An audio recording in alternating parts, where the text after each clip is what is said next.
Oops.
And welcome to another exciting adventure of Riding Through the Unknown. Thank you all for joining us on this special evening. It is a Friday night, and I am so excited to have this guest on. We are bringing you a topic that when I was talking to her, I was explaining I've wanted this topic on this show for 4 seasons now, and finally able to bring it to you all. So I hope you all are in for a galactic ride because this show promises not to disappoint. And I am going to hand it over to my amazing guest. She is on TikTok. She is well versed, well informed into what's going on. She's plugged in. I give you the one, the only, super galactic Sarah Starr official. Oh my gosh. Listen to that intro. Wow. Pump me up a little more, won't you? Oh my gosh. No, seriously, thank you for having me. My name is Sarah Starr, as Michael said. So I'm a intuitive reader. I'm a multi-dimensional communicator. I'm a content creator.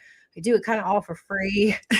But my lane is really about connecting dots, about astrology, about space weather, about consciousness, disclosure timelines, and basically that translating what everybody is feeling and what they're experiencing into what we can navigate for real life, basically. So this is kind of how we are able to navigate the coming times, what's happening in the present moment specifically, especially with the space weather. That's a daily kind of transformation.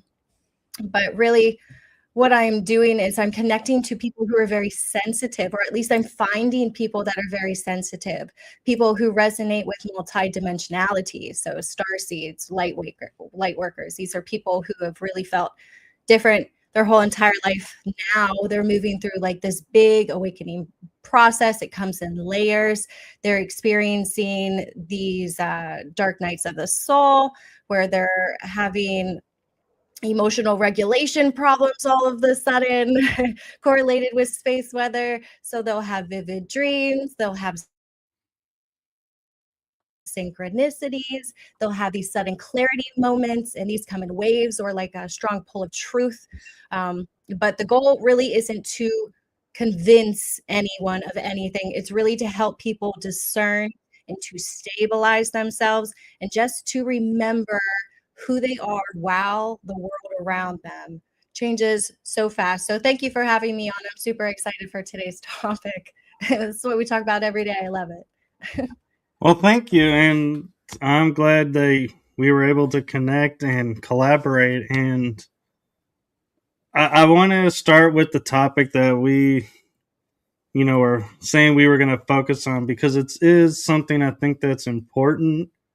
but it's hard to find people who are well versed and can actually explain it. And in watching your TikTok videos, I felt like you were the best person to do this. And so I am curious how you got into watching the space weather and how you connected the dots to Well, how it impacts people. it wasn't something that I kind of looked out for. It was something I knew existed on the back burner. Um, Before we started the show, I talked to you a little bit about my background. Um, I have a bachelor's in media communication and communication studies, TV broadcast, journalism, radio, all of that fun stuff. And one of the genres that I was looking towards was meteorology. And so I did extensive research on where these programs were located, what the education behind it was. And I looked at the curriculum ahead of time because you have to pay for college and I want to know what I'm paying for. So I looked at their curriculum and on there was space weather. And I was like, oh, that's interesting. But I realized that there was only such a little blank of time. So I did look into it while I was looking for that school. So I had a little bit of background knowledge prior. Well, 10 years later, after, graduating college, I head into space weather again. But at a very odd time in my life because it was right around the time I was having one of my first awakening moments and space weather just like laid right on top of my lap and I understood everything, all of the research that I went through. It was like remembering how it all worked. I was like, oh yeah, duh, this, that, and the other. Not saying remembering from the time I studied like during college, but remembering from like a past life. Like I worked with this energy. It was very familiar. It makes sense when you are talking about related to like cosmic webs outside of the cosmos and like galaxies and layers and constellations and different energetic patterns and stuff like that. So it felt really familiar to me, and I realized at that time that I was redeveloping again my psychic abilities because I was born with them, and one of them is feeling energy. I feel the energy of people around me. And I noticed that while I was studying space weather on my own, I was feeling the impacts of it. And then the more I dug into it, the more scientific I saw that it really, really, really correlates with each other. And nobody was talking about this except if you went into like the deep, dark secrets of conspiracy or the dark web, because this is how they control things around the world as well. So it's very interesting. All of these power dynamics come along with it. So discernment during this time is really prevalent because there are natural occurrences with space weather, and then there's these artificial programmed ones as well. So they have similar effects. But space weather just kind of clicked to me as like a soul language, you would say. But interesting how it all comes forward. And I'm glad that you're excited about the topic too. I've seen you've been following me for a couple of years and sharing all my information. I'm so grateful for that because people really, if you're sensitive, this is a good outlet to figure out what you're actually feeling and how to ground this out and play it day by day, because that's what we really need is a daily presence with this, daily grounding and gratitude. Right. And when we're talking about space weather, we're talking about CMEs, solar flares, and pretty much everything that happens in the cosmos that we don't really hear about. And I find that so interesting that we focus so much on the weather here, but then if you say to somebody, oh, well, there's a storm in space, they're like, and? But then nobody ever thinks about, well, that weather has to go somewhere, so don't you want to know where it's going or Right. what it's doing? Yeah. Well, I think that's the thing is nobody's educated on it. It's very unfamiliar territory to them. Even the people that they rely on their news and regular weather for, these people don't know it either. So tapping into space weather is like tapping into like how your daily life is going to be, especially if you're sensitive. But on top of that, there's other layers too. Like we were talking about astrology being on that, and then if you can dissect astrology going into like tropical and Vedic and different energetic lenses through that too. But when we talk about space weather, solar flares, this affects your nervous system. This affects your consciousness. So there's a grounded science layer to this because we know that space weather is basically the sun's activity that is interacting with Earth's magnetic environment. So when we have the sun burst these plasma ejectas, these CMEs out, this is electromagnetic radiation. So there we have classified strength flares. It's like a C class flare is the lowest one, and M class flare is like mid range, and then X class flare. Anything above like a 10 would be really exponential, which we're looking for. But X class flares have really big effects, and we've had a couple of them. We've had actually a lot of them, and huge geomagnetic storms on top of that, due to the ejecta of all of this plasma. And each jump, each class that I was talking about, C, M, X class flares, that's a jump in power.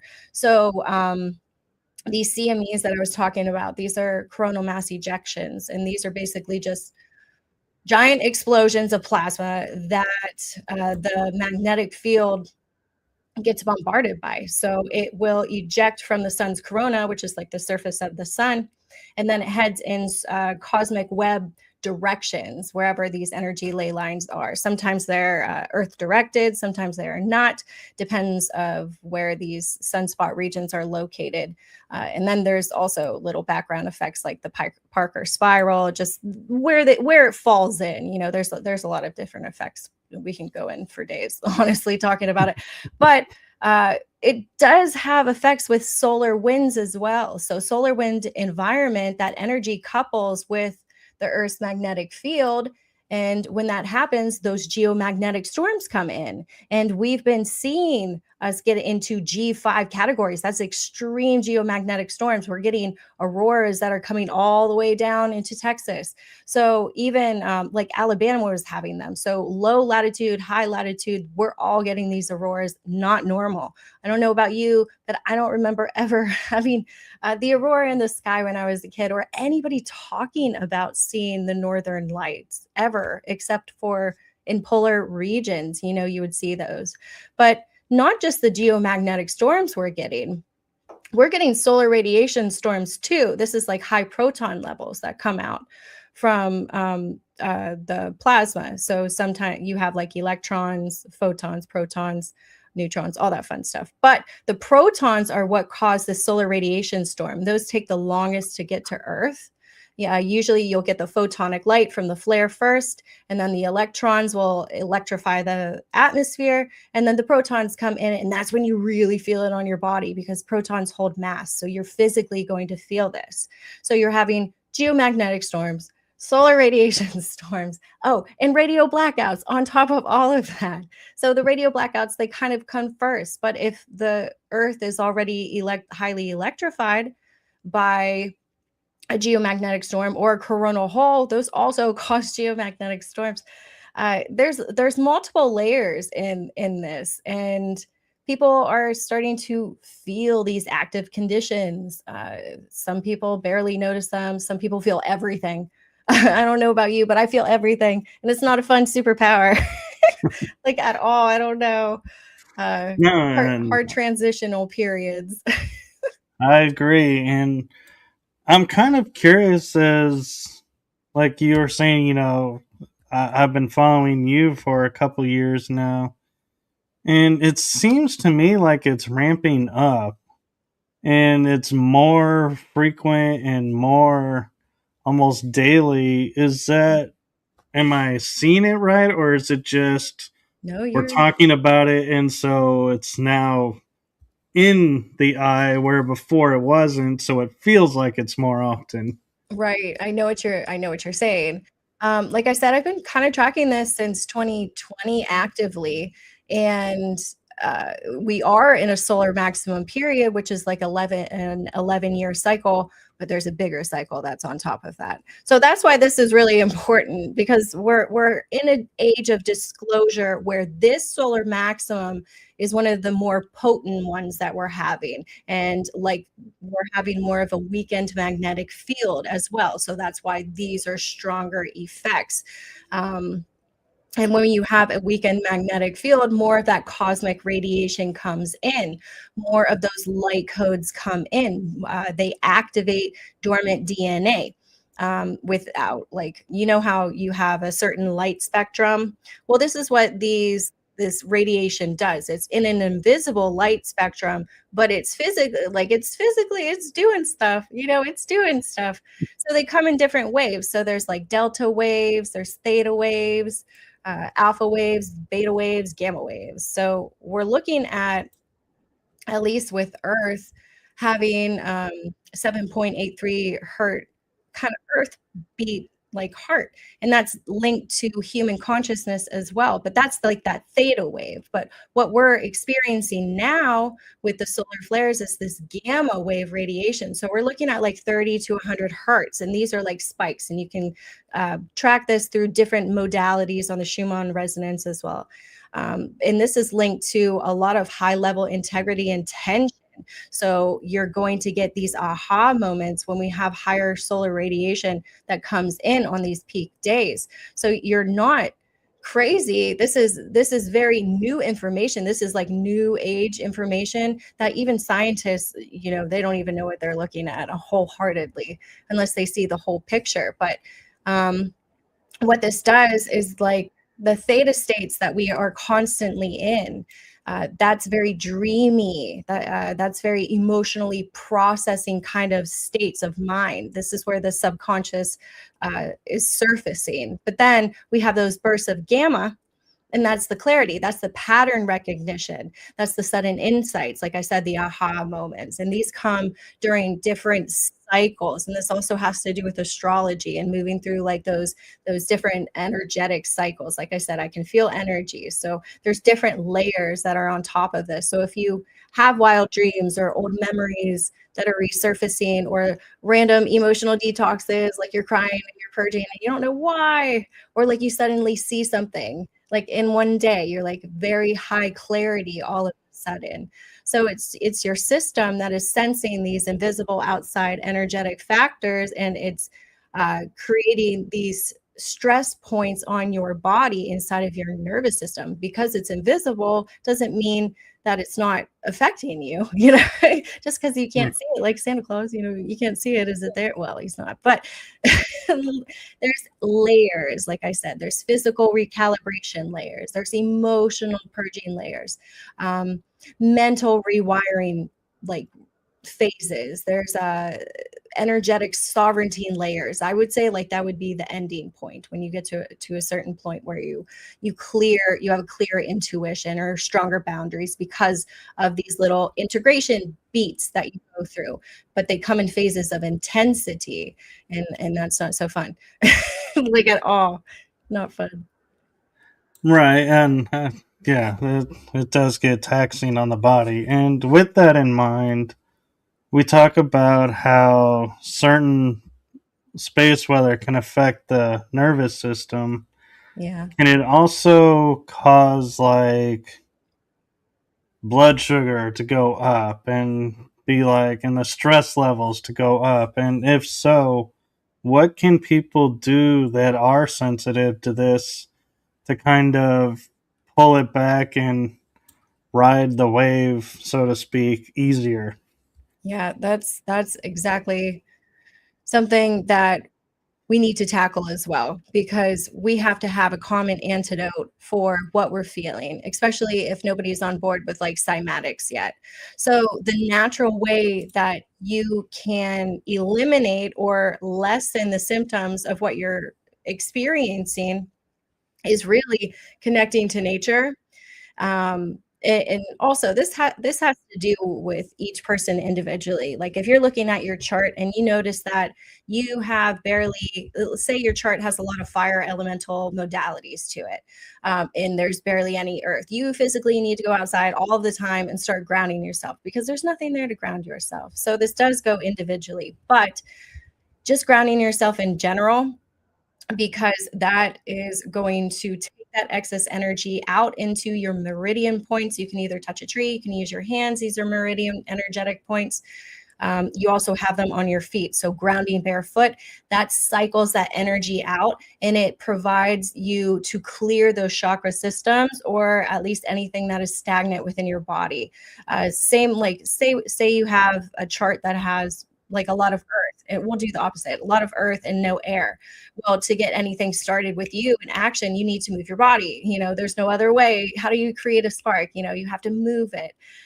So adding a walk or a salt bath, something with Epsom salts, taking a warm shower, hydrating, add electrolytes or a higher pH level balance, something that's going to sustain and rehydrate you at the same exact time. You want something, not Dasani water that has added salt and minerals to make you, love it more, I guess. Nobody drinks it. But anyway, you also want to start looking into a little bit of breath work. You want to slow your body down. That creates your nervous system thinking, or at least trying to switch it into thinking that it's safe. If you talk slower, or you move slower, or you do things with slower intentions, your body will just naturally start going into a safer mode. Reducing caffeine, obviously, switching from like a regular coffee into like a mushroom coffee, something with lion's mane, that's going to keep your memory yourself very focused, or cordyceps in that. Less doom scrolling, because the media is going to absolutely count on you doom scrolling, seeing what's going on, especially as they have more catastrophic headlines or news catching headlines that are they're pushing out specifically on purpose. And yet again, they use those cycles as well. The media uses those cycles in order to get a hold of you and push you through an energetic agenda. Remember that they know about the energy waves. They know about all of this. So they are manipulating you. Don't think they're not. So a lot of different things that you can do, but you really just want to get your body moving, start journaling, start looking into what your dreams are telling you, what your body is feeling. You really want to stay more in the present moment. That's what this whole process is about, is staying in the present. Don't get freaked out or carried away with what is coming. Don't get torn away by what has happened. We see what has happened. We know what's coming, but nobody's stabilized. So we have to stabilize. We need to be the foundation for other people that don't understand what's going on. So yet again, layers on top of all of this, but really, you really need to decrease that spiking level that's invisible to you. But the best way is to take time for yourself. Honestly, this gives you time to kind of pamper yourself too, if you think about it. Like, ooh, I want to go on a nature walk. Ooh, I want to take an Epsom salt bath. Ooh, I want to drink some really nice fancy water. Why not? So it's a blessing in disguise to slow yourself down. I take advantage of it. No, that's good advice, and I I love how you like to talk about disclosure, and disclosure is multifaceted. Mhm. And so everyone thinks, oh, because we say the word disclosure, we're going to say UFOs and aliens are going to come on this date, and that's the disclosure. It's like, and you remind us that no, disclosure can come in the forms of, and I love when you go on your TikTok and go, here are dates to watch out for and Yeah. focus on, because it's like, yeah, that's disclosure too. And so thank you for that. Well, of course, I have to tell somebody. If I know it's coming, it's like, do you guys see it? Do you know it's coming? Do you feel it? Because it's like it's there, like the Cardi B, like, do you see? And it's honestly, it's day by day. I know you see it too. I know we all see it day by day, the media headlines, and like knowing my background and knowing how corrupt the whole system is, like it almost drains my energy seeing the games, the twisted games that they play. You can hear it in the music that they're playing in the background to hook you in, the colors that they're presenting to you. It's very meticulous what they do in the media. It's very interesting. But disclosure is going to come with discernment. uh some people, like you said, they imagine like one event that's happening, like a press conference or a big document drop or something. I don't know what it is, like something. They're looking for something. But disclosure and how it's actually going to unfold is going to feel, like I said, I work on energy waves and feelings, and visions. But it's a pressure cooker feeling. It's a pressure cooker feeling, 100%. So it's not like one big reveal. It's a progressive widening, very, very slow, of what people can actually tolerate as real, because there's going to be an ontological shock. People are going to see what these craft look like in real life. They will see the dark secrets that are happening in Hollywood. They will see the dark web that comes onto your feed without warning anymore. Like I said, there's layers to this disclosure, and if it all came in at once, we would be toast. So here's the shift. Kind of what I noticed right now is that people are losing the trust in the packaged narratives because they see that it's all fluff. There's no answers. It's all fluff. And then when that trust really collapses, that's when people start looking for patterns instead of the same stuff that they have been fed. So disclosure isn't really just about aliens, although it's a huge part, huge part. Disclosure is really about who controls the information. It's about who benefits from what you believe, who's benefiting from that, what happens to the society when the story that they used to be told is now not a reality anymore. So you can feel that the disclosure is very active right now, because it's not just a news cycle. It's the people in it now. We're all in it together, and we're seeing that, and we're being affected by it day by day. So people are saying that, I've had experiences, I've never told any about this. They're talking about these controversial issues that they should have, kept hush hush. People are stepping out of positions of power all of a sudden. People have told them that they've, felt like a certain way since they're little. So it's also not like the most terrible thing, but it's also people like starseeds coming out of the woodwork and saying like, hey, I'm resonating with this information too. And maybe because these military officials are coming out, or we have more spiritual people coming out, hearing a little bit more. This is a recognition for a lot of people. So there's cracks in all of these stories, but there's also a light beneath those cracks that's coming out and that people are really seeing. So there's an inner pressure, definitely a feeling that reality is much bigger than what we're being told. And that's the disclosure energy. So disclosure is just widening that reality little by little. Like I said, it comes in layers. Contact is going to come in layers, because when reality widens, people really start remembering what they've already sensed. And that's the power of it. But we also have um, kind of a problem because we have AI is going to be a little bit of a misinformation sideways kind of deal that we're dealing with, and it's not a coincidence that it's coming out all at the same time. Technology rises with the things that are collapsing. Discernment is really going to be in the age of information. We're in the age of information right now, I feel like.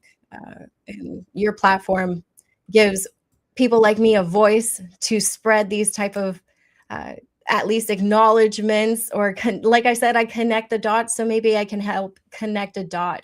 But discernment is really going to be this spiritual skill of the whole entire decade. Like if you can discern what is actually real and what is actually not real, we'll be okay. We'll be able to ground. But there's going to be a lot of people that will not be able to do that at all.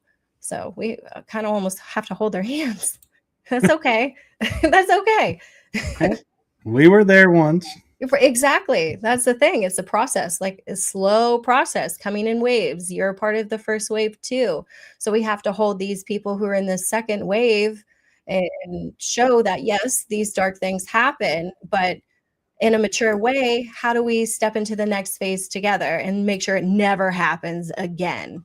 And how do we restructure all of these systems? Yeah, that's Because the we're in a key. restructuring Never age. happens again.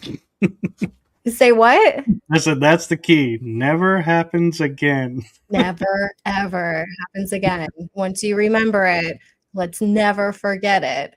And that's the thing. So the AI on top of it, that's going to really be, that's going to put a foggy face on top of everybody.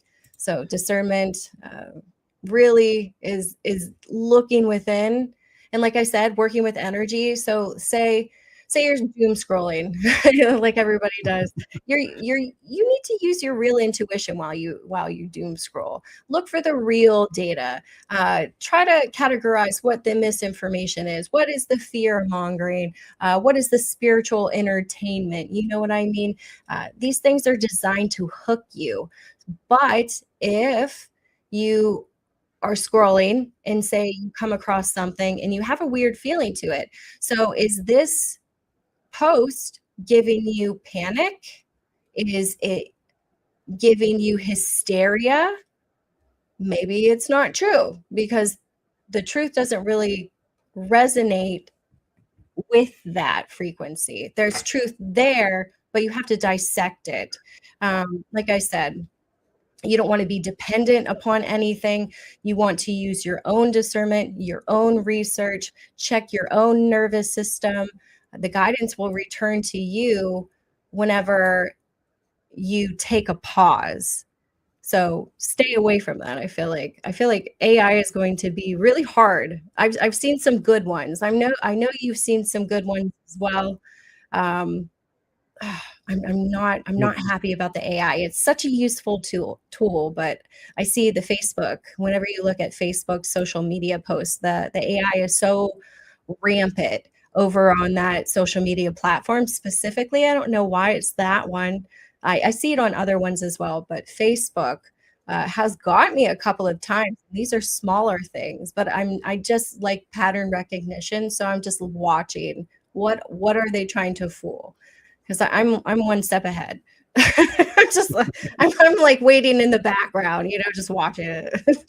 Well, thank you for that. And I have a question for you, and I'm not sure energy wise if you've ever been asked or thought about this, but as we have these eclipses and the solstices and all these events and planetary alignments and the solar weather, are they all connected and bouncing off of each other? Like, can a CME cause a planetary alignment to strike and make certain days more energetically beneficial? Love this question. Yes, that's exactly it. But it's in. Yes, that's exactly it. So whenever we have like these astrology waves come in, and it also goes with the astronomy too. They're all different layers. Like I said, everything is layers. It's very complex. But when we have these specific planetary alignments happen, they happen at different angles. So there's like 90-degree angles, like 36-degree angles, 0-degree angles, blah, blah, blah. And whenever these strong occurrences happen, sometimes you have activator planets, like Mars is an activator planet. And then whenever we have like these different loops and alignments, sometimes these cause triggers with the sun expelling these CMEs. And we've tracked them specifically this year, 2025 into 2026 now.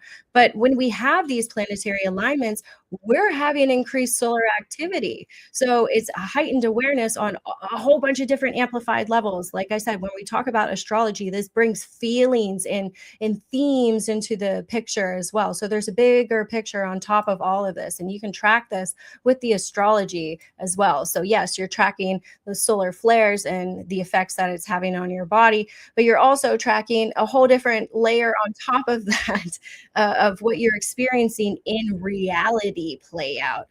So millionaires do not play with astrology. Billionaires play with astrology for good reason, because they know what's coming and the energetic layers that are on top of that. So like right now, we're in Mercury and Mercury retrograde in Pisces. That happened on the 26th.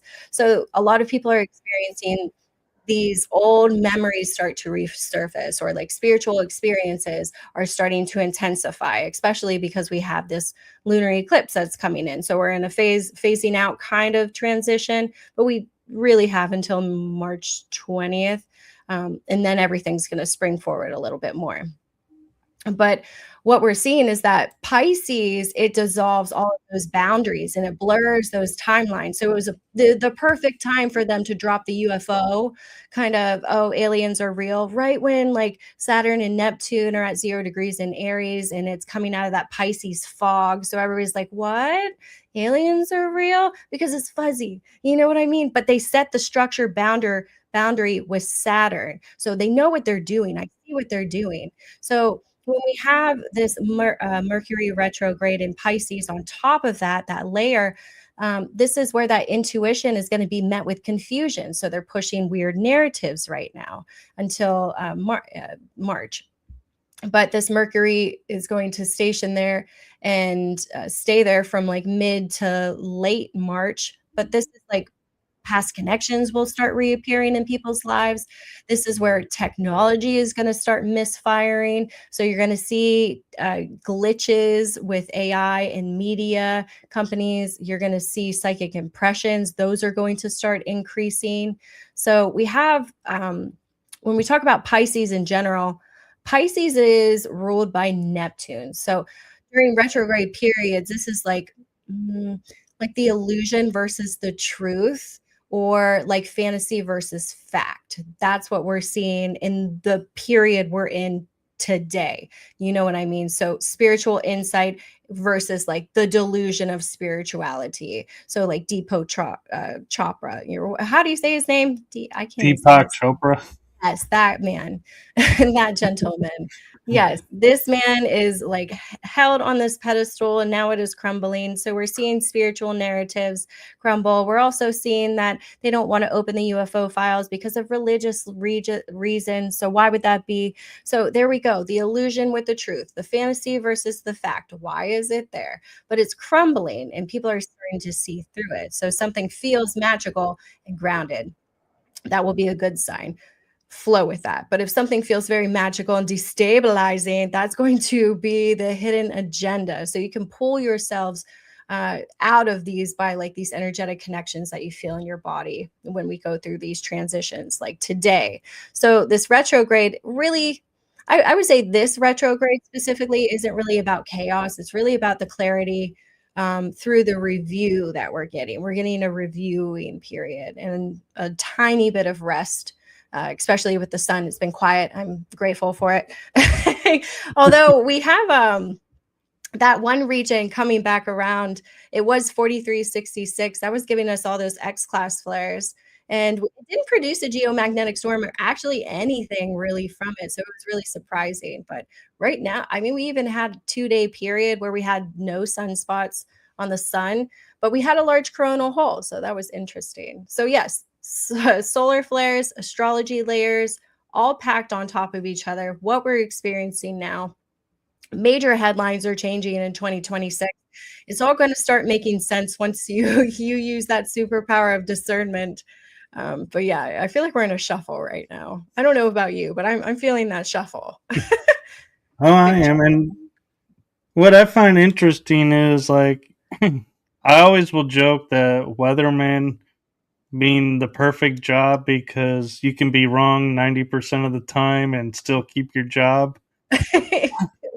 And I wonder, when you're studying the space weather and all the energy effects and everything that's going on with the days and the alignments, how actually precise and accurate is it versus like, can we say, oh, there's going to be a CME on Tuesday? Well, actually, no, it got pushed back to Wednesday. Does that actually happen, or That is does. the sun on a more steady schedule than we are? Well, the sun's energy is unpredictable. It's unpredictable and is one of the hardest things that you can accurately, describe or monitor at all, because it's something we have zero control over, like period. It's actually number one on the national disaster list is space weather, solar activity, before like earthquakes and tornadoes and wildfires and like destruction, big destruction. Yeah, it's space weather. I looked that one up. I thought that was interesting. But that's true because we have a lot of outer dynamics that are involved in space weather and tracking it. We have different models that we have to use. Sometimes they're not up to date, depending on what NASA is allowed to show us or not. But there's ways around that. But there, the thing is like, okay, say you have a CME or a bulk of plasma eject from the sun. Sometimes this comes in fast shooting waves. Sometimes this comes in partial halo formations. Sometimes these are whole halo formations. And then they, like I said, they run on these energetic current lines that are directly connected to different planets. We follow these on the Parker spiral. That's another model that we use, so we can see where plasma is headed, if we're going to have a tailwind of it or if not. And along with this is that sometimes these CMEs hold more density, so more plasma is ejected out. So the density could have bigger effects or heavier effects, or sometimes it takes longer to come into Earth than what is predicted. Usually it's between like 48 to 72 hours, but I've seen it come in within 24 hours, and it's within like a moment notice. The next day we had auroras, so it's coming faster and quicker. Sometimes this has higher velocity. They shoot out really, really quickly. So like I said, we get them within 24 hours. That was unheard of. Nobody reported on that one either. I was like, what?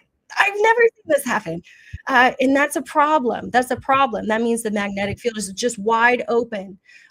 So I see like, it's very hard to predict. But I mean, from what I've seen for the past couple of years, 24 to 72 hours now. So, but it really does depend. Each solar flare is very different.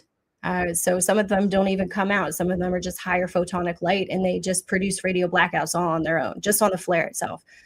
So we have some big things that are happening, and our power grid cannot be sustainable. Especially, our Texas power grid. That's our main power in Texas. And then we have substations along the East Coast, but we cannot sustain that. It would cost like a couple million to be able to restructure the whole grid for the entire United States, but they're not doing that, and they're not doing that for a reason. And I question that reason, because if you have all of this money to spend, why wouldn't you spend it on stabilizing something that is going to go out? I don't know, but they cause real effects in our present reality. Space weather in general, something nobody's talking about. It'll shut off your computer. It'll shut off your GPS. What if you're driving in the middle of nowhere and your GPS is gone and everybody else's GPS is gone? Oh, by the way, your car shut down. Now what? Do you got a map? Oh, I don't. So, so what are we going to do? So these are real life things that are happening. Yeah. I actually do have a map still. Good. Laminated Yeah. too. Just so in I can case. draw. It's very, very real. It's very, very real. And they'll shut down airports. They'll lower aircraft so they can only go so far, because the radiation of them flying at higher altitudes is increased. It makes people sick. It makes the pilots themselves sick. So it's very, very real. We should talk about it. Oh, wait, we're talking about it. I have a interesting theoretical question for you. Of We're course. we're talking about like these flares and the solar winds being energy frequencies and energy waves. And I know from personal experience here, like if I stand in by a fire and I'm like, I don't want the smoke, I can use energy to create a little barrier so the smoke goes around me, it doesn't hit me. Can that work on the space weather side, that the people can sit there and like go, hey, we're gonna put a shield around the planet so you'll Oh, I bounce see what you're off? saying. Or is it, enough people can say, hey, we're gonna put a protective field and bounce the energy? Or is the sun's energy just so much so that the most we would do is, like, instead of a category like X, like you were saying, we made it a M, just diminished it a little? Something smaller.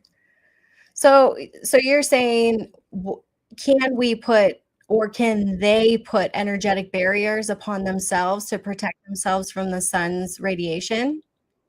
Is that what you're Can we, saying? as like people, being energy ourselves, can we put up energy shields to protect Oh, our areas yes. and ourselves from these impacts? Yes, that's it. Well, here, you ask a very complex question. I think you know that. I think you know that. How do we answer this correctly with all these things? Okay, so yes, you can. And that's what we're doing. As grid workers or people who can hold energy frequencies, we can stabilize the planet, but we can only do it for so long. Lineages hold it down for us, so it can be kind of a permanent deal. But what happens is that there's this false light matrix that is created over, I know this sounds crazy, it's created over Earth. It goes in these different patterns, and that is kind of what is dissolving. So the sun's light codes can penetrate through layers, different layers, but it goes through there's like this energetic boundary point that we go through in the photon belt, which is also kind of what we're going through our solar system in general in this sector of the galaxy.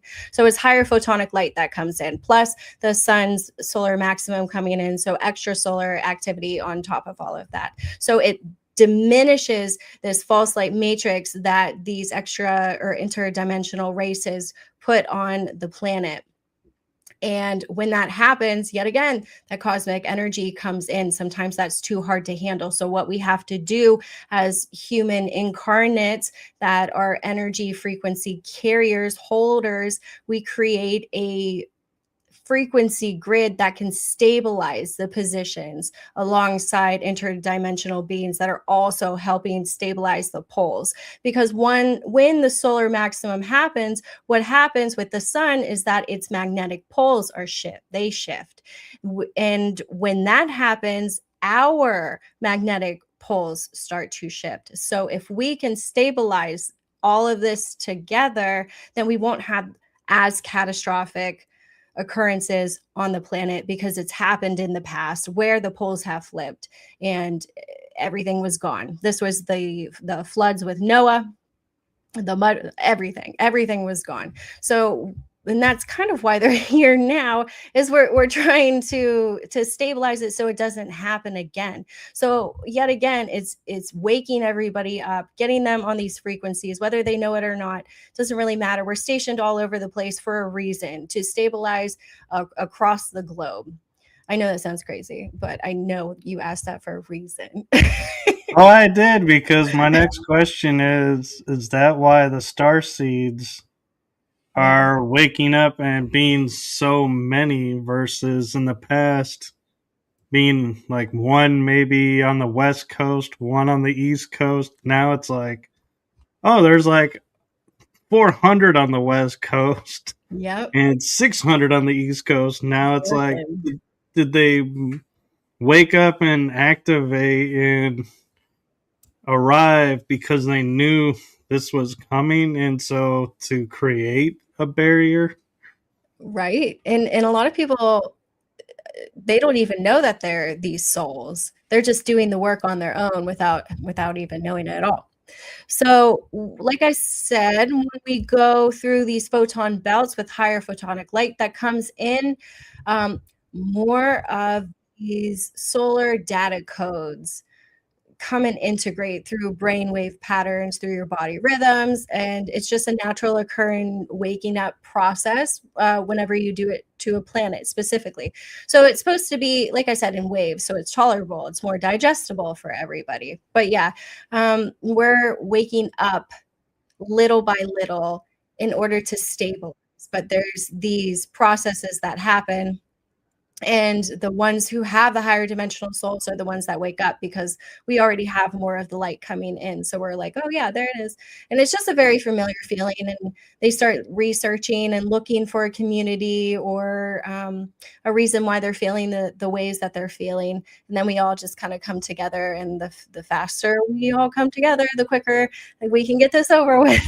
But I don't know. It seems like a very slow process. There's still the second wave that has to get over a lot of the shock. They're still digging in the deep, dark rabbit holes. The third wave doesn't really know what's going on. I see they want to fight still. They'll come next year, but we're working with the second waves right now and stabilizing them because we don't want them to burn everything to the ground. That would be counteract. I just hope we don't. Counterproductive. I know. I see a lot of them doing it though, and it's unfortunate. It's like I want to say don't do it, but I see them doing it anyway. Ugh. Right. And one question I have for you, since you watch the skies a lot and everything, is what would you interpret if, for example, I can go out pretty much any month and I will see Orion in the sky, clear as day. And I'm like, and I know Orion is not always stationary, that it moves around. So how is it that I can go out monthly and see Orion full bore in the sky center? With Orion. Well, Orion is like a mutable and cardinal sign. So it's not a fixed sign. So it does move around, but we all move around Polaris. Polaris is like the main point. So like whenever you die, you're going to go through Polaris because that goes straight to source. But around that, we have different layers. This is when you go into like more astronomy. So there's like layers upon layers, and this is where you get into like the archetypes and where you're going to get into different dimensional origins, but it's not like mainstream known yet. So it's interesting that you're asking that question. I love that you are because that's what it is. That's how the dimensional origin. So it goes into like these constellations. They come down in layers and we don't have access to them. But Orion is a mutable cardinal sign. So like the fixed signs, that's like Taurus, Leo, Scorpio, Aquarius, they're always going to be there in the sky at a certain horizontal point.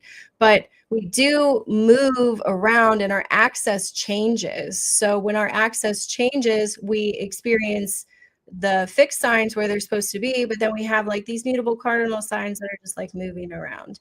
But it's very complicated. You ask very complicated questions, but I love that you ask them. But yeah, it's more of like, did you ask about Orion specifically? Why? I kind of want to know why. Well, I have connection to Orion Okay. as starseed, but it's the one that I recognize when I look up. I'm like, there's the bow, there's the belt, or I'll be like, there's Orion's belt, there's Orion, and I'm like, I don't think Orion's supposed to be in the sky visible right now, but there he is. And where are you located? I'm on like the PA Ohio border. So I am in Texas near the Oklahoma border. Okay, so you're a little bit more. So if you look outside today, and like north is behind me. So if you're looking more towards the south and look up, Orion's going to be up towards that way. He's gonna be very visible in the sky, almost not 100% directly above you, but you will be able to see him visibly in the sky tonight. Because I saw him today too, and I was like, oh, there he is. Because it's funny, for some reason you were talking and you said Orion, and I got this pull to talk about Orion for you. I don't know what's in Orion. I know Mintaka is in Orion, and that's where one of my past lives was. Do you have past lives? The Orion Wars. Okay, see, is this why we're connecting? That's so interesting. Yeah. Orion is really often associated with like polarity lessons. So like traits with like deep shadow work, people who are very analytical thinkers, people who are truth seekers, you know what I mean?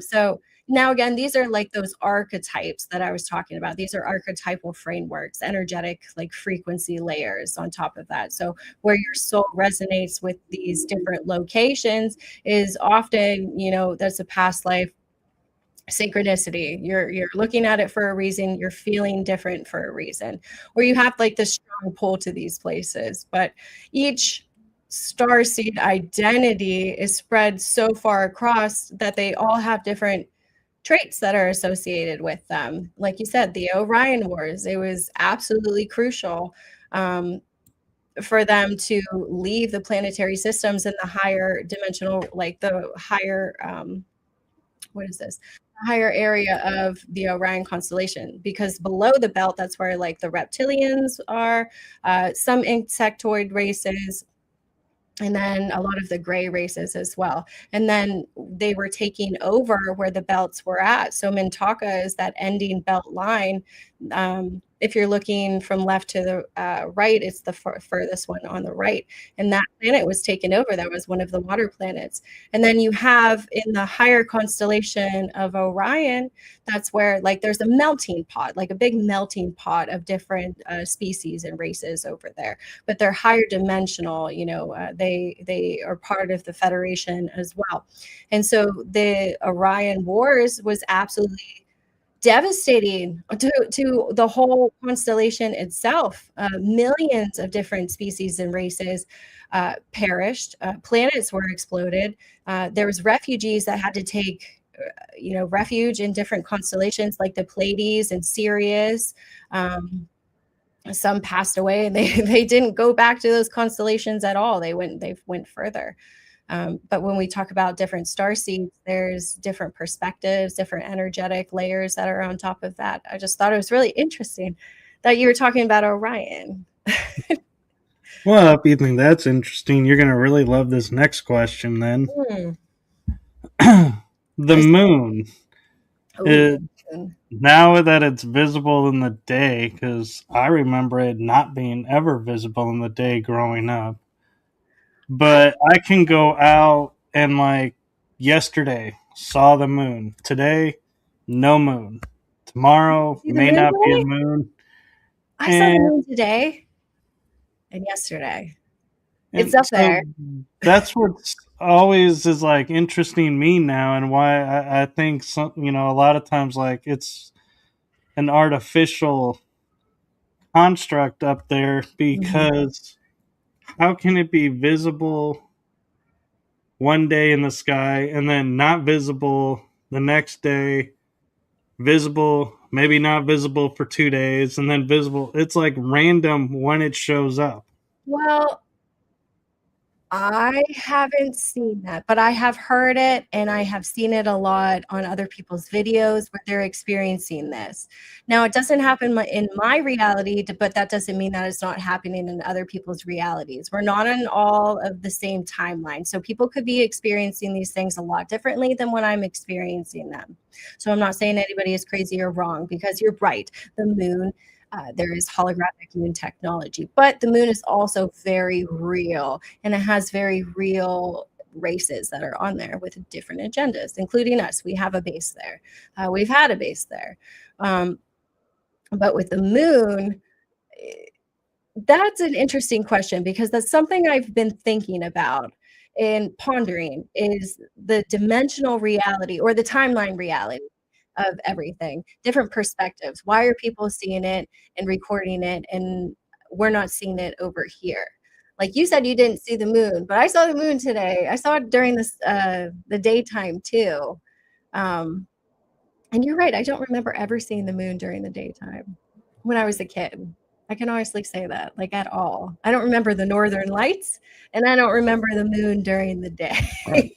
Yeah, we were taught the moon is the night sky, the sun is the day sky, Right. and the two never mix. And now you have the sun and the moon both at the same time. Well, I mean, when we go into layers, also, again, this goes with like astronomy too. Um, when you're dealing with accesses and ecliptic, like the ecliptic planes, so you can have the moon and the sun at the same exact time, seeing it in the sky. But I don't think that everything that we see in the sky is real. You know what I mean? Because there are Right. sun simulator technologies that are patented, and they were experimenting on that. So could we be seeing false suns, false moons? I feel like we absolutely could because they wouldn't have invented it and patented the technology if they weren't using it and then hitting it on a black project budget, you know?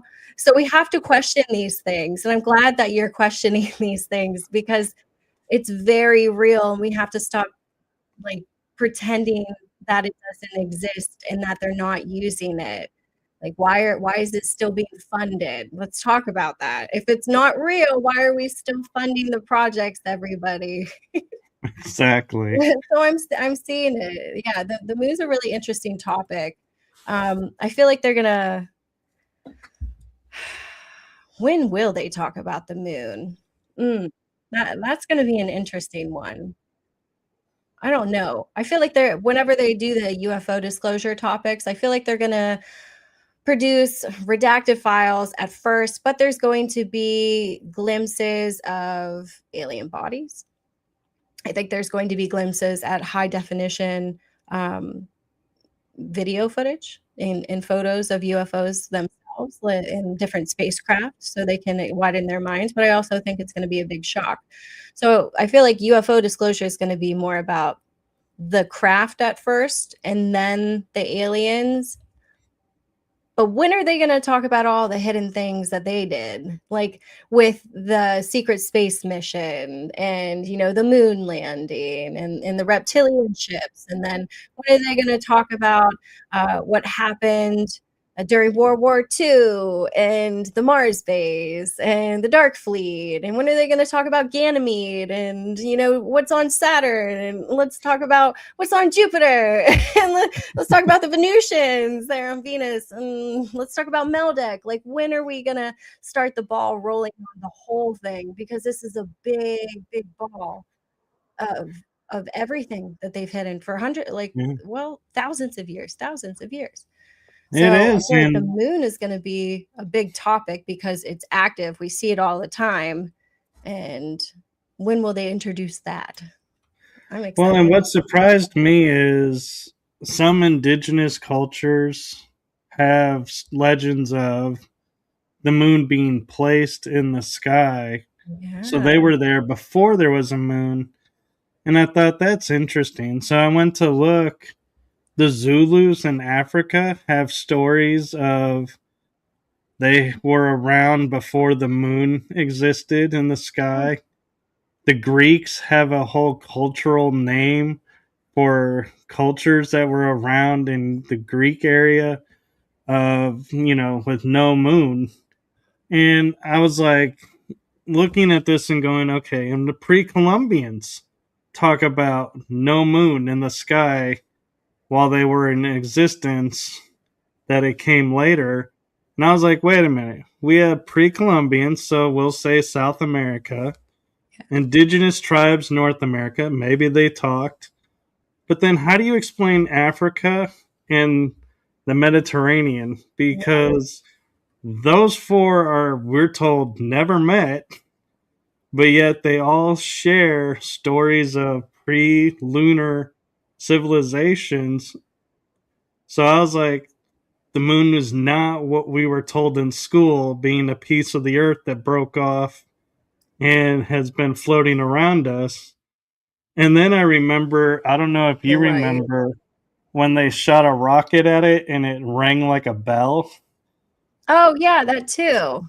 Yeah, there's so many things with the moon, but the moon is not a well, okay. Here's what's happening with the moon. So you're right. The moon was towed. It was towed in by another moon. You already saw the paintings. There's two moons. You know what I mean? That's one of them bringing them in. They put it in like this tidal lock position in order to terraform certain planets early in life, and then whenever they're going through transitional phases, they'll bring them back in. So they knew that we were going through transitional phases at that time. Plus, there was also different agendas at play.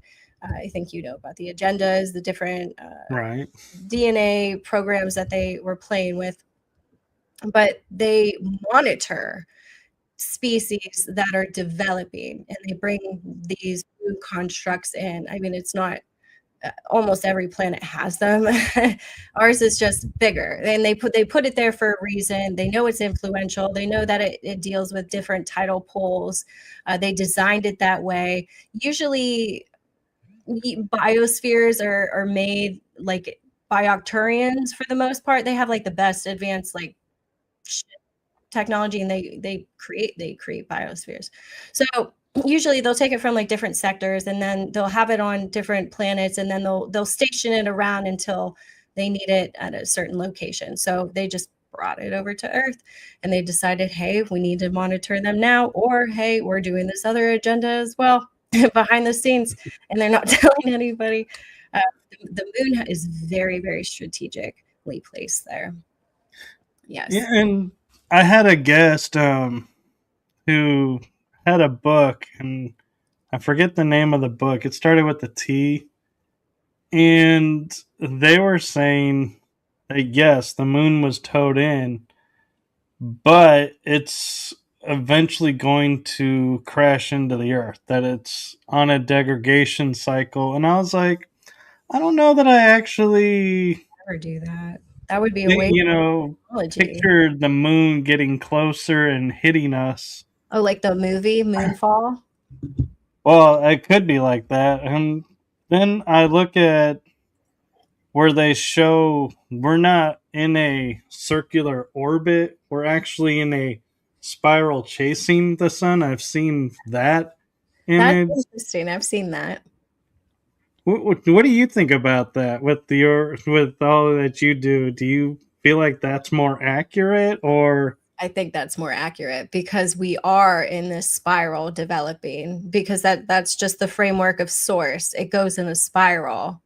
That's just the natural occurrence. It goes into these geometry shapes. So us going around the sun or going in they go in cycles, like I said. So there's just this natural formation of us going around a lot of different things. But there's also dark matter and stuff that has different influences too.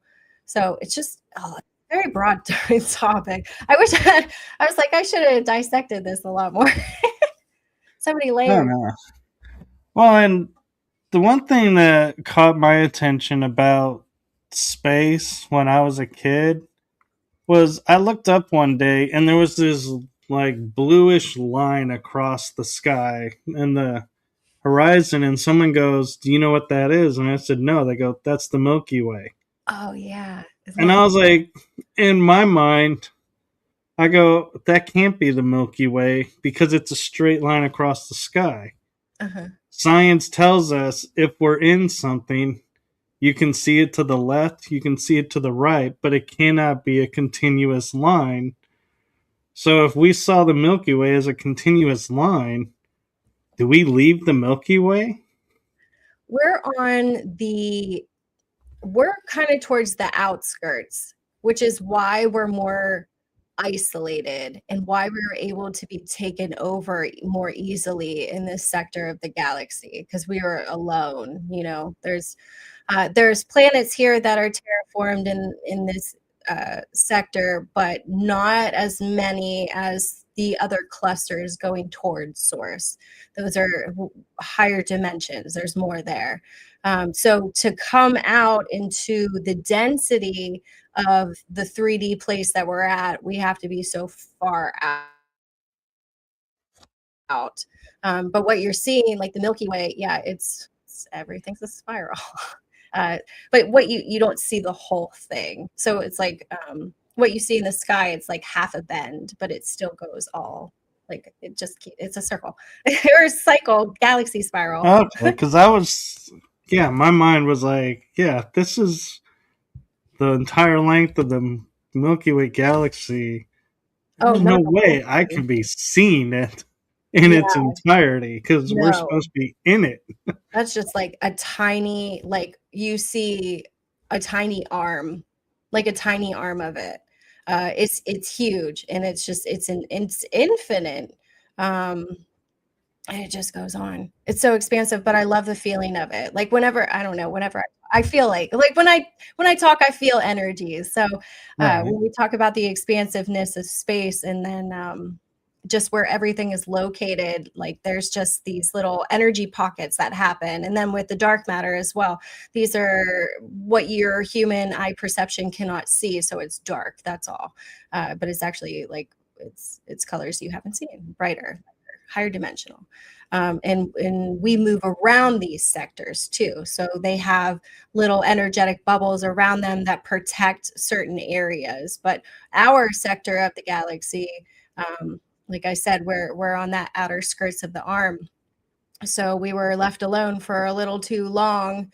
And they came back and they said, oh no, what happened to our experiment? Should we toast them or should we let them ride it out? And they're letting us ride it out. But they're going to help us. They're going to help us, but they're going to let us ride it out. Yeah, and You're going to help. I'm going to help. so where do you see in 2026, with it being the year of the fire horse, and obviously more sun activity, which I'm kind of wondering if there's a coincidental connection there, Yeah. being that we're in a fire horse year and there's more activity on the sun. But is that going to impact like all the galactic star nations out there and their abilities to come here and interact with us? Is it going to make it easier, harder? What It do you makes see for it easier for 2026? them. Yeah. Because more light comes in, it's easier for them to have not only the ships come in, but be here with their physical bodies. Because when you go to a lower dimension, you have to constrict your body and conform to the laws of that planet that you're entering. And it does not feel so good. So they don't really like to come to Earth. They have special suits that they wear and all of that fun stuff. But because of the higher photons that are coming in, they are now able to integrate a little bit better, and we can interact with them a little bit longer. But here's the thing is that and this is the fun part, because we go through these barriers, there's layers to this, so it affects also their ships, and they're able to be more easily seen in the skies, because it messes with the tech of it. So that's going to be really interesting in 2027. So like the tech malfunction. So say you have a rainbow ship that is trying to hide itself as a cloud. Well, you're going to see it as a rainbow ship and not a cloud anymore. That's what I mean. So it's they're doing this on purpose. They know that this is happening. It's really exciting for them as well to be a part of this, as much as we want to be a part of it as well.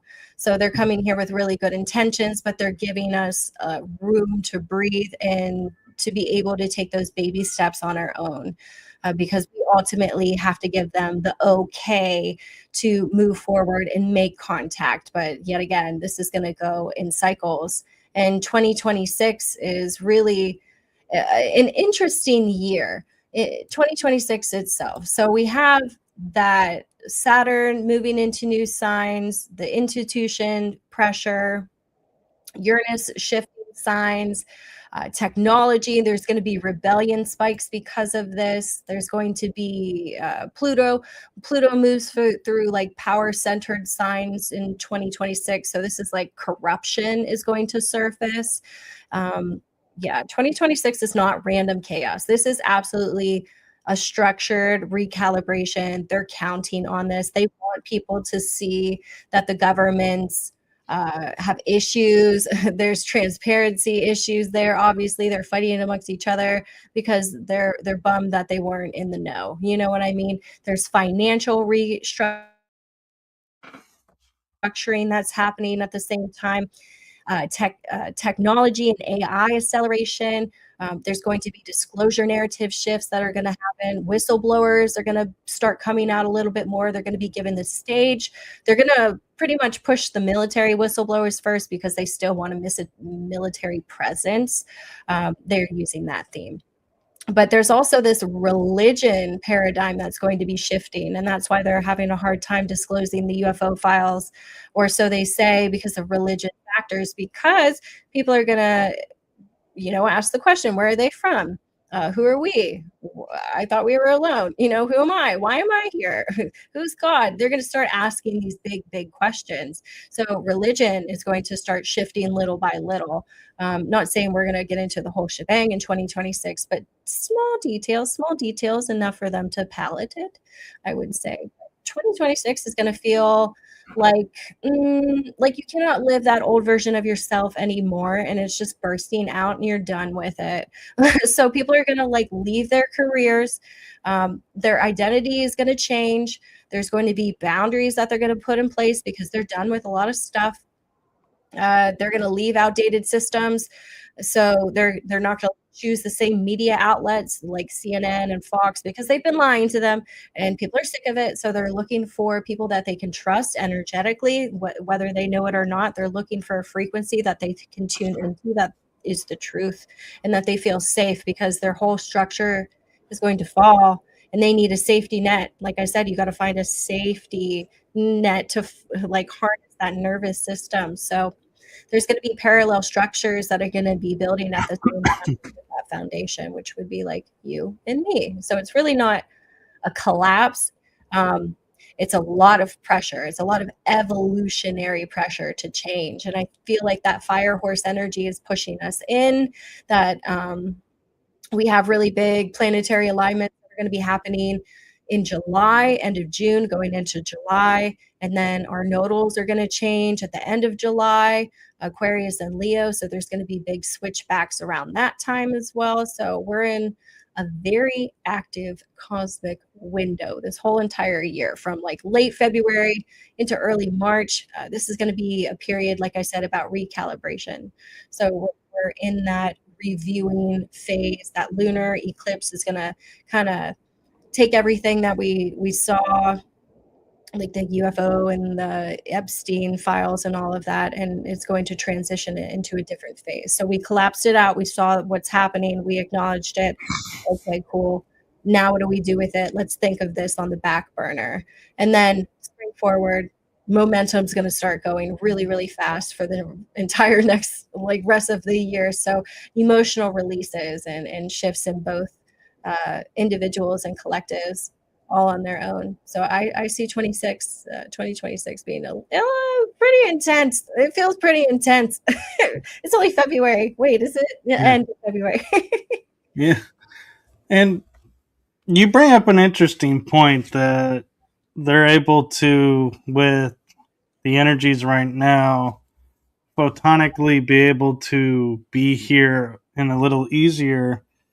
And I can't help wondering if we are raising our energies and, more people are raising their energy. Obviously, the energy of the planet's going to go up. Hence, the Schumann is going to normalize at a new level.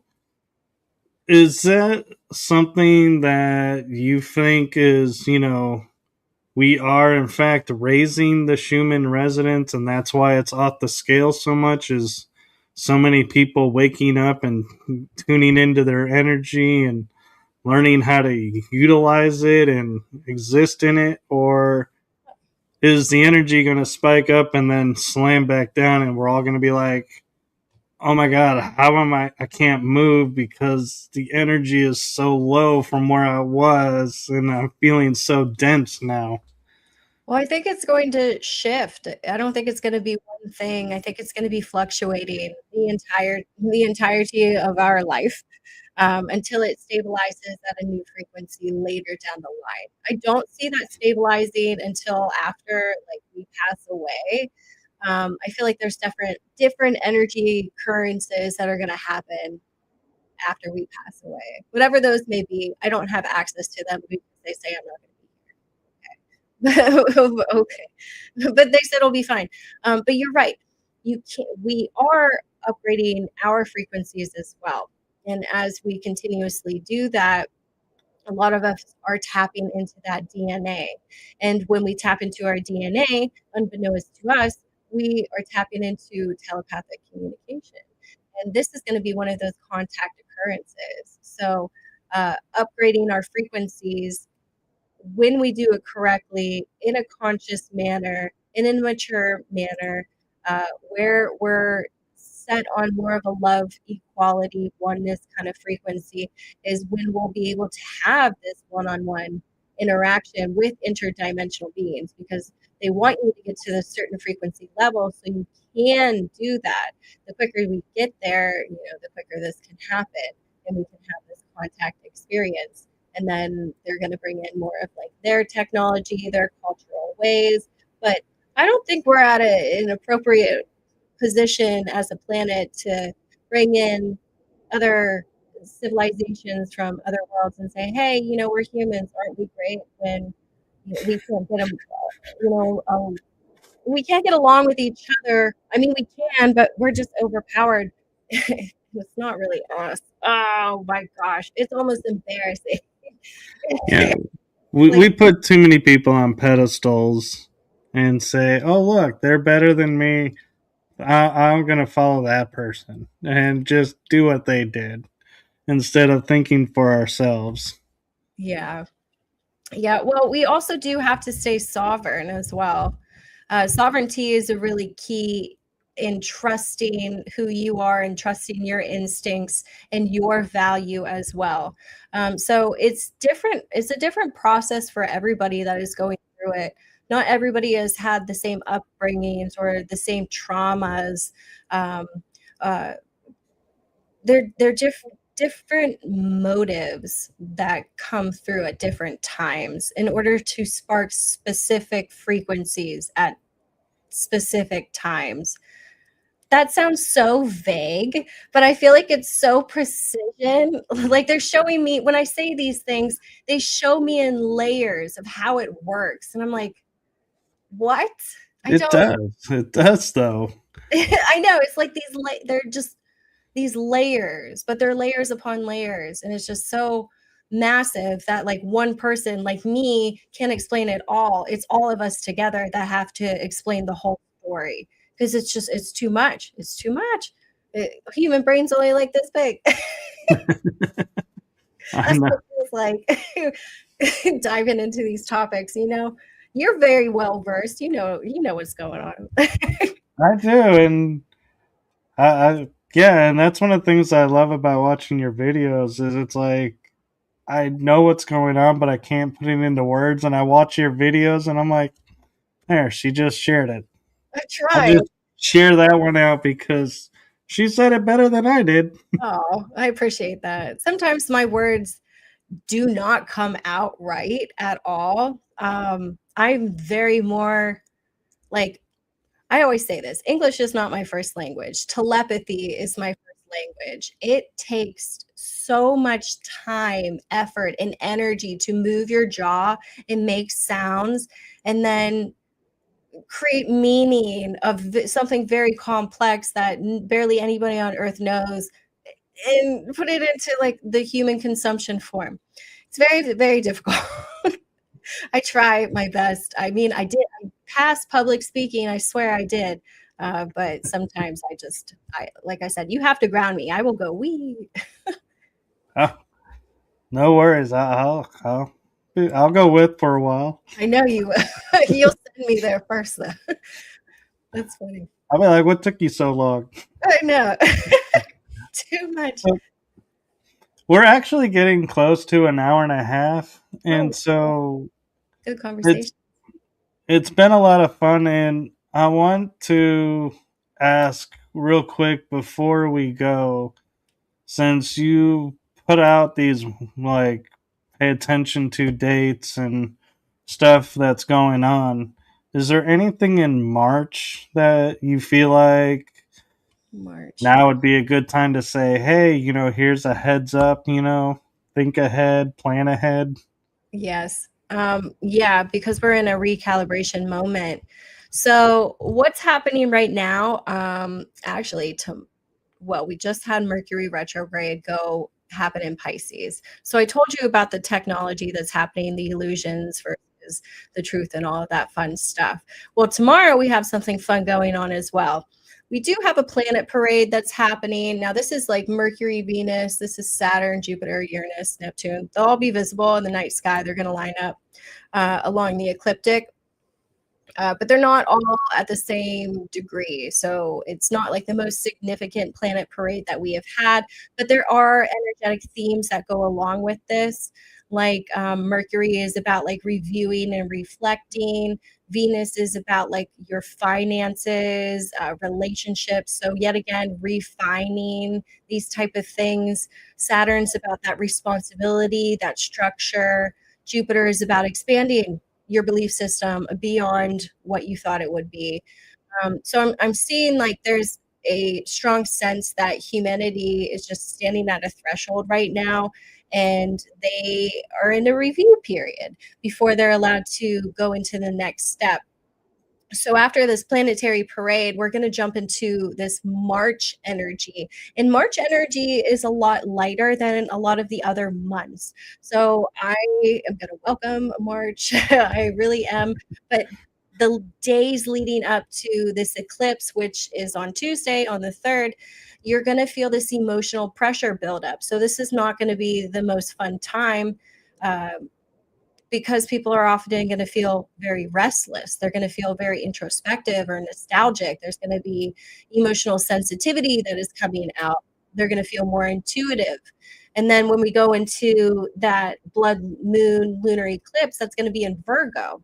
So Virgo is really about like your daily routines and like work and organizing and mental clarity and like your physical well-being.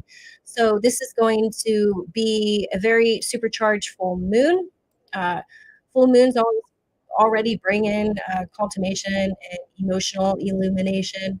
So this is going to become more of a ending cycle from what that solar eclipse brought in, which was the epiphiles and the UFO disclosure. So this is going to close all of the emotions that were in that window and set what we're doing for the next schedule. So that Virgo moon is organizing. Okay, we're marking the end of this. Now we're going to organize what's coming up next, and we're going to do it in a sustainable way.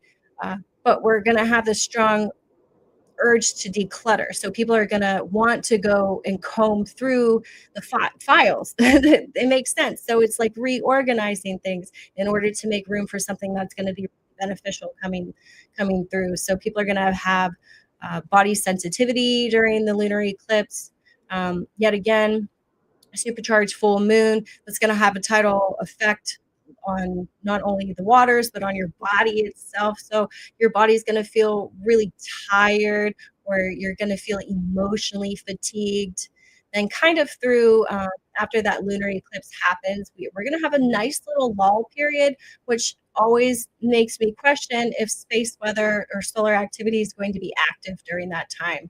Sometimes we have it very heightened during astrological periods. Sometimes we don't. Sometimes in those lull periods is when we get a burst of solar activity. So sometimes I feel like they want your body to rest during periods. Sometimes I feel like they want your body to be more active, or your mind more active. So more solar flares mean more active minds.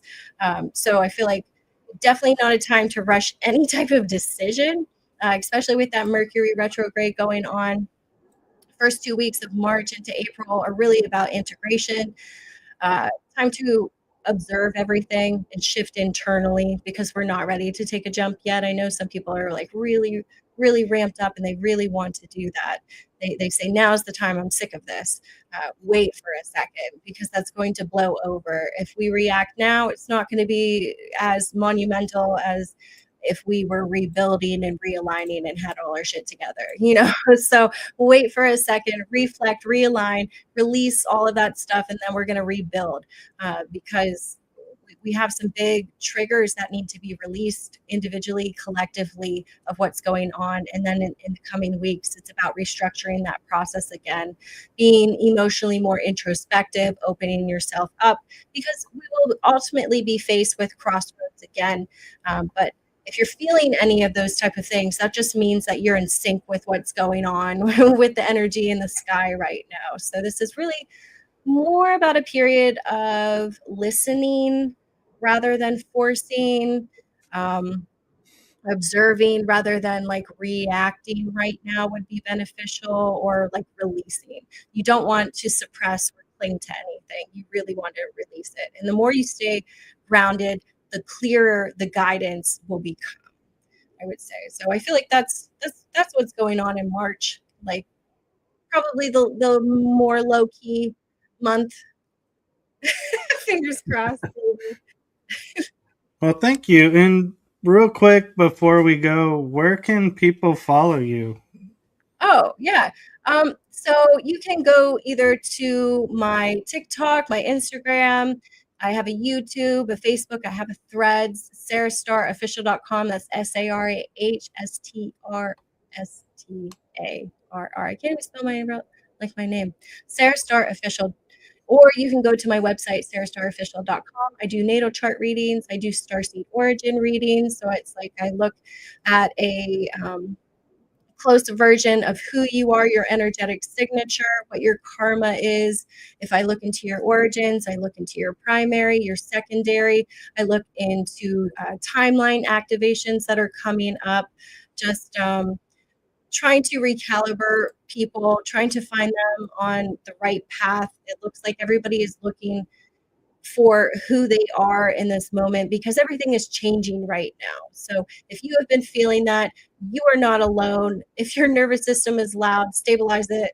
And if you need guidance, head over to my website, sarahstarrofficial.com, and I'll hook you up. Very cool. And I got it on the banner. Oh, And before we go, I do have one message for you. oh. From my heart and the heart of my shows, thank you for what you're doing for humanity. It's seen, heard, and felt, so thank you. Oh, thank you. I appreciate that. Nobody's thanked me before. Thank you for thanking me. Oh, thank you. I appreciate And thank you for this collaboration and really all that you do, because you are like a bright light in everything that's going on. And Oh, there are times that I'll be sitting there going, what in the world? And then I'll come across your page and I'm like, oh, I feel so much better now. Even though I feeling. didn't fully listen, I'll be honest, I probably listened to half of something because it gets a little over my head, but I'm like, okay, I feel better. I feel Good. I have a handle on it now, so I'm in a better space. So thank you for doing that. No, that's the whole reason why I'm here. I want to people to feel safe and feel grounded and understand what's going on, because there's not many people in the world that are talking about this right now. And if I have the platform to do it, and I have the skills to do it, and the knowledge to do it, and the communication to do it, I guess I'm supposed to. So I'm just going to keep going. That's the job. That's the mission. Keep going. And hopefully we'll have you back on again, because you have so much to share. We barely hit the tip of the iceberg with all that you have. There's a lot to talk about. You know it. There's so much. Can't just be me. It's you too. You have good questions. You have great questions. Well, thank you. Of course. And so with that, we are going to say goodnight to everybody. Have a wonderful weekend. Enjoy the last 2 nights of February. Yep. God, can you believe it's only 2 nights left? I know. We only have 4 weeks in February. It blew my mind. I figured that out a couple of days ago. I said I'm running out of numbers to cross off. Oh wait, there's only 4 weeks. I literally lost time. I'm not gonna lie. I totally lost time, like a whole week and a half. I don't know where it went or what. I don't know. I'm gone. What I think will be the hardest thing for people is when February goes from 28 or 29 days to its original 30 days. I know. People will be like, "Hey, walk.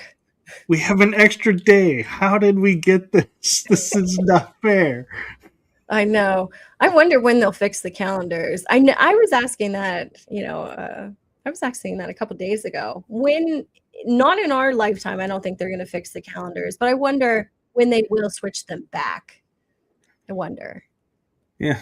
I don't know. And somebody said the lunar is a 12-month calendar, and I was like, there was a 13th month calendar. What happened to the 13 month? And like, oh no, it'll be 12 months, 30 days. It equals out to the exact number for our year. And I'm like, really? So we never needed that 13th month?